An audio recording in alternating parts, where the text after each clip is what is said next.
আপনাদের আজকের যে সংগ্রাম, সেই সংগ্রাম সাফল্যমণ্ডিত হবে।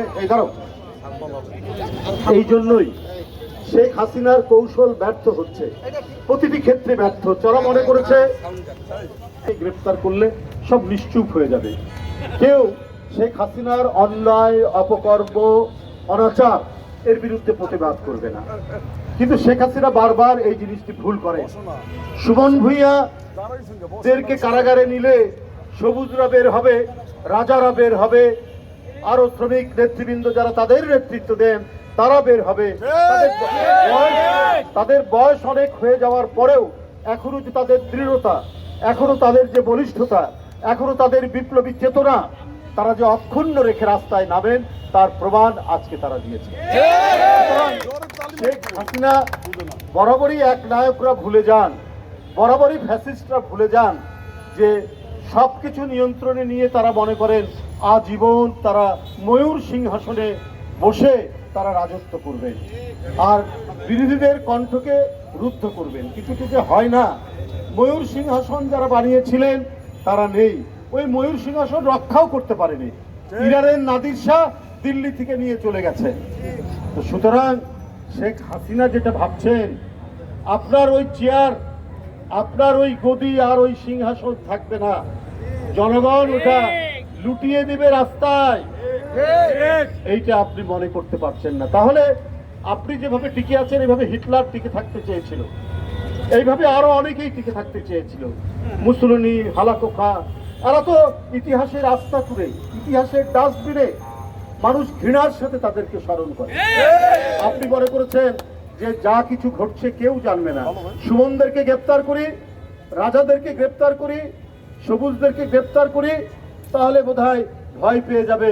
আর আমার কারণে মানুষ যে আজকে ধুকছে, এখানে সালাম ভাই বলেছেন মধ্যবিত্ত নয়, একবারে নিম্ন মধ্যবিত্ত এই শ্রমিকরা, দিনমজুর, তারা অনেকটাই দিনমজুরের মতো খেটে খাওয়া মানুষ, কর্মচারী, এদের পিঠ শুধু দেওয়ালে ঠেকে নাই, দেওয়ালের সাথে মিশে গেছে শ্রমিকদের।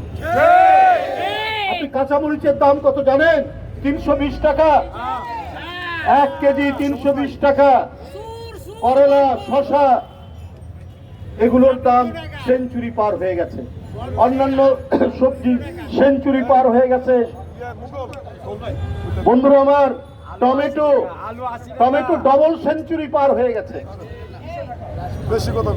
তো এটা, এই যে আজকে শ্রমিক শ্রেণী, সে টমেটো কিনতে পারবে, সে আলু কিনতে পারবে,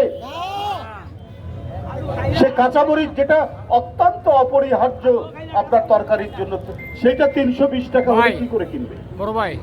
তো শেখ হাসিনা মনে করেছেন এই যে তার অনাচার, এই যে জনগণের পেটে লাথি মেরে তিনি কোটি কোটি টাকা উপার্জনের সুযোগ দিয়েছিলেন বেনজিরদেরকে, আজিজদেরকে, আসাদুজ্জামানদেরকে, প্রতিদিন যে খবরের কাগজে শুধু কোটি, তাও 1-2 কোটি টাকা নয়, 4-5 কোটি টাকা নয়, 10-15 কোটি টাকা নয়, 50 কোটি টাকার নিচে নয়, 50 কোটি থেকে উপরের দিকে 1000 কোটি টাকা। একজন সরকারি কর্মকর্তা শুধু মুজিব কোট পরে আর জয় বাংলা স্লোগান দিয়ে শেখ হাসিনাকে সন্তুষ্ট করে তারা আজকে কোটি কোটি টাকা ইনকাম করেছে। এই টাকা আজ রাজকোষ শূন্য। উনি চীনের কাছে যাচ্ছেন ভিক্ষার ঝুলি নিয়ে, কিছু টাকা দেন, একটু ঋণ দেন, আমি দেখি পারলে শোধ করব। $20 বিলিয়ন তিনি চাচ্ছেন ইনফ্রাস্ট্রাকচারের জন্য। তারপরে আরো কিছু তিনি কেনাকাটা করবেন চায়নার অর্থ দিয়ে, ইউয়ান দিয়ে, কিন্তু সমস্ত পণ্য কিনতে হবে ওই টাকায় চায়নার কাছ থেকে। আর ওই চীনে যাওয়ার জন্য উনাকে অনুমতি নিতে হয়েছে। সালাম ভাই এখানে বলেছেন যে আজকে যে আধিপত্যবাদের মুখে পড়েছে সেখান থেকে উদ্ধার পেতে হবে। আজ এটা তো আর কথার কথা নয়, এটা শিমুল ভাই, সালাম ভাইয়ের বক্তব্য নয়, এটা তো আওয়ামী লীগের মন্ত্রীরাই বলছেন যে শেখ হাসিনা চীনে যাচ্ছেন, এতে ভারতের কোনো আপত্তি নাই। কোথায় স্বাধীনতা? কোথায় 30 লক্ষ মানুষের রক্ত? কোথায় লাশ? কোথায় 2 লক্ষ? কোথায় 2 লক্ষ মা বোনের যে নির্যাতন, তার বিনিময়ে 2 লক্ষ মা বোনের ইজ্জতের বিনিময়ে যে স্বাধীনতা, যে স্বাধীনতার পতাকা এদেশের মুক্তিযোদ্ধারা নিজের রক্ত দিয়ে সেই দিন যারা পথ করে উড়েছিলেন, আজকে ভারতের অনুমতি নিয়ে, ভারতের অনাপত্তি সার্টিফিকেট নিয়ে শেখ হাসিনাকে চীনের কাছে যেতে হয়। এই লজ্জা আজকে এই জাতির উপর আপনি চাপিয়েছেন। এই কাজ বেগম খালেদা জিয়া করেননি, 2 বার প্রধানমন্ত্রী। এই স্বাধীনতার পতাকা মাটির গভীরে প্রথিত করেছিলেন শহীদ রাষ্ট্রপতি জিয়াউর রহমান, স্বাধীনতাকে অক্ষুণ্ণ রেখে।